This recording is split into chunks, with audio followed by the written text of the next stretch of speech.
Okay, so let's look at the number 2, which seems quite complex. And I'm going to break it down into the 2 pieces. The first one is where it refers to the actual air conditioners that's being returned. And then the second part is for the installation. So let's look at the actual the air conditioners. First of all, you have to calculate your prices here. All you've got is you've got a selling price of 11,400 Rand each. Okay, so you need to work out what would be the selling price for 2 of them. Don't forget to do that. So you will get 22,800 is your selling price for the 2 of them. If you want to work out cost price, you're going to take that number, times it by 100, divided by 119, and you will get your cost price, which is 12,000 Rand. Okay, for both of them, so probably 6,000 Rand each. Okay, so there's my 2 amounts that I'm going to work with. When there's a return of trading stock, I'm going to look at 4 accounts. Okay, the 4 accounts will be, hopefully you can remember all of them. The 4 accounts are, let's look. You've got debtors allowance that goes with debtors control. Okay, and then you've got cost of sales that normally go with trading stock. Okay, so debtors allowance is in the place of sales because I'm trying to keep all my mistakes together in one account. So if you look at your trial balance, it's already sitting on 970,000 Rand. Now you're going to add another 22,800 Rand to that total. Remember, the selling price goes off in debtors allowance. Debtors control, these guys wouldn't, or this person will not owe you now 22,800. You're taking it out of your debtors control. For the 12,000 Rand, the cost of sales, normally your total sits on this side. But because you're cancelling the transaction, you're actually going to have 12,000 Rand on this side, minusing the expense, technically. Trading stock normally has a balance on this side. But because they are returning the stock, my trading stock is actually going to go up with 12,000 Rand. So there's my credit, there's my debit, there's my debit, there's my credit. Now, if you just look at this section here, you're going to have to identify what it's got to do with my income statement specifically, because they're not asking you about the balance sheet. So the one that does go in the income statement is your debtors allowance. The beginning of your income statement, you take debtors allowance off. And then the other one that also goes into your income statement is cost of sales.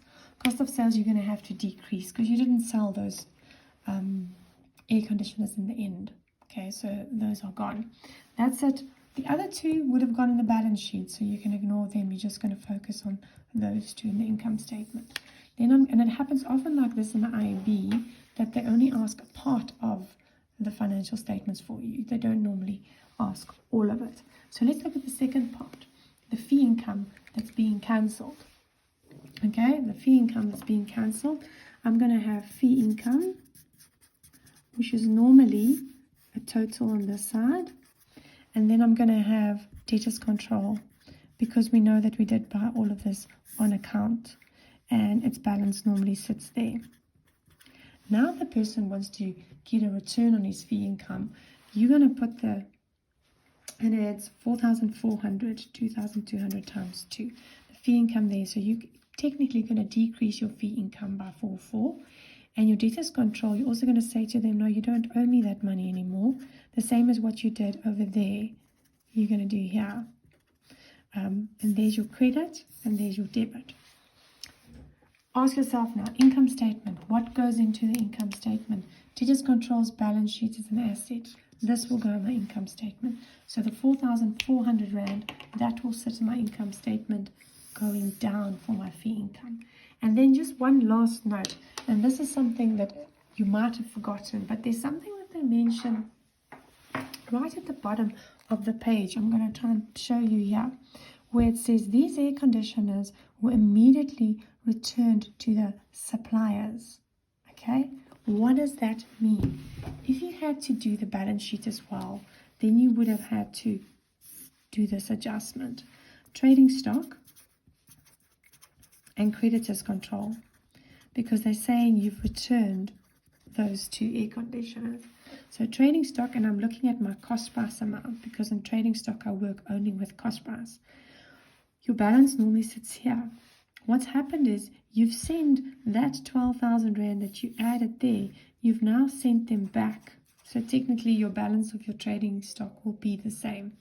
Send the 12,000 Rand back to your suppliers, and what happens with your suppliers, it's a liability. It's going to go down by 12,000 Rand. You owe your creditor less. Both these accounts are balance sheet accounts, so you wouldn't have had to show them.